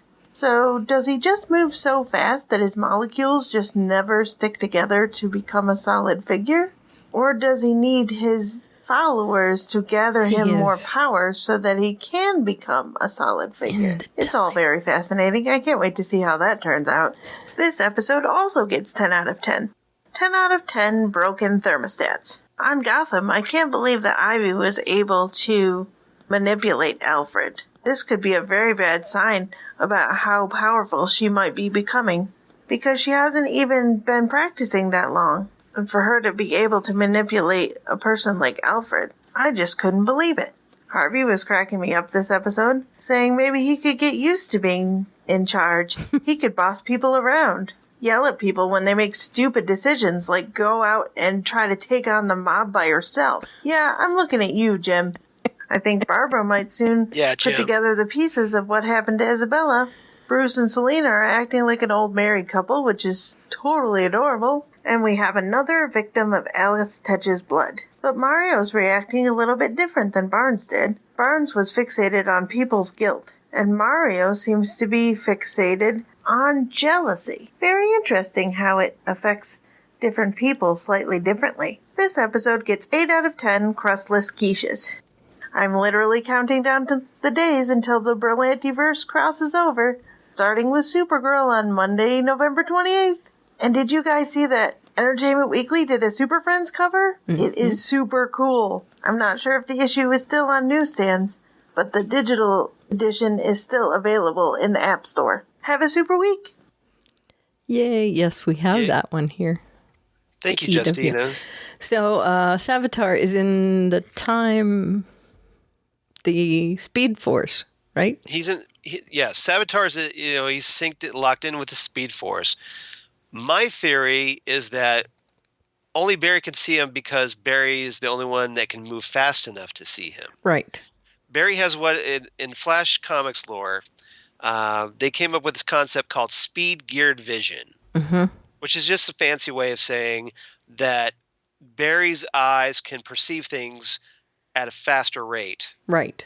So therefore, he can see things like he could probably see like a hummingbird, flapping its wings and whatnot. So basically, that Savitar is moving so fast that normal eyes can't perceive him. Right. That's my theory. So that means that Wally will be able to see him too. Wally should be able to see, or Jesse. And Jesse. Quick. Right. Jesse, exactly. It's like that thing. There's like tones that you can hear when you're younger that you can't hear when you get a little older, because your ears stop. Or Jay you Garrick. lose those. Jay Garrick. Sure. Yep. Sure. Anyone who can get into the Speed Force, pretty much. That would be my theory. Yeah. We'll see if I'm right. Now, there is a thing about him being blue, because the people that have taken that Velocity 9 and are dying from it have blue lightning, and he has blue lightning. So there has been a theory saying that he is not who he says he is because he's blue. That's interesting. So now in the comics, Velocity 9 was used to create a supervillain speedster group called Blue Trinity. Right. So I'm guessing maybe that's an allusion to the blue. Maybe, it's but we've had a little in-joke, like, hey, we had at least two people. That woman that worked at the other lab, right? That took the Velocity 9 and adapted it and used it, and she was dying, and she was blue. And then Jay at one point was blue as well. So, right. You mean Barry? Jay. Oh, right. The fake Jay. The fake Jay, yes. Yeah. Zoom. Mm-hmm. Yes, he was blue as well. So, yeah, there were... And this guy now is Blue Savitar. So I don't know if it means anything, but... Or just maybe it's like the dark side of the Speed Force. It could be. Could be. I loved it when he was dragging him around, and it looked like he was in that water tunnel. It was awesome looking. But anyway, so if you would like to talk to us, Ruthie talked to us through Facebook. Yep, so thanks, Ruthie, for that. Facebook.com/Fandom Zone Podcast. And Justina talks to us through our email, and that is fandomzonecast@gmail.com. We are also on Twitter at fandomzonecast. And I am at Alevaria, ALEVRIA, on Twitter. And there's a link in my bio where you can get all my other stuff. Where are you? All the stuff. Of course, at Charles Skaggs on the Twitter machine. Yay. At Charles Skaggs on the Instagram. Right. Google Plus for all you crazy kids on the Google Plus. Facebook, of course. And my blog Geeky Things, Damn Good Coffee and Hot. Damn good coffee. And hot. Here you go. I love that. There's your tagline every time. I appreciate it. Every time. So, where I talk about all of these shows we talk about in the Fandom Zone podcast and more. That's right. Including movies and sci-fi goodness. So please check me out there. Excellent. And let me know what you think. Drop me a line, say hi. Just let me know if you got a question or if you want to see something on the Fandom Zone podcast. That's right. I'm all for it. Excellent. So thanks everybody for supporting us, and thanks for everybody who's been liking us on Facebook. Yeah, we're up to like 110 now. I know. That's awesome. It's We're exciting. almost past the original Dangerous Habits. We got like 6 more to go or 7 more to go to beat that record. So, which I think is weird because we still keep getting likes over there. Yeah, that is kind of weird. Well, people see us on I know. So iTunes. hey, they're looking for Constantine, so they check us out on Dangerous Habits. But pretty funny. We'd like to obviously pass the Dangerous Habits mark. So yes, thanks that would be everybody nice. for supporting us. Yeah, I agree. Yeah, and thanks for listening to episode 84 of the Fandom Zone. And we shall return next week with Invasion. Yeah, so our big CW crossover episode. So, yeah. All that stuff. Yeah. So, why do they call you Heatwave? Because I blow things up. Yes, we need Heatwave. Here's hope. If they have a Heatwave meets Thea scene on the show. Oh, that's it. That would be the best. That's I would it. be done. I'll be done. I'll memorize the dialogue if they meet each other. That would be fantastic. I'll memorize it. Fingers crossed for a Heatwave Thea scene. Okay. In this process. For you and Philip, I'll memorize it and perform it. Please. A one woman Broadway play. Yep. Nice. Off Really Broadway. Really off.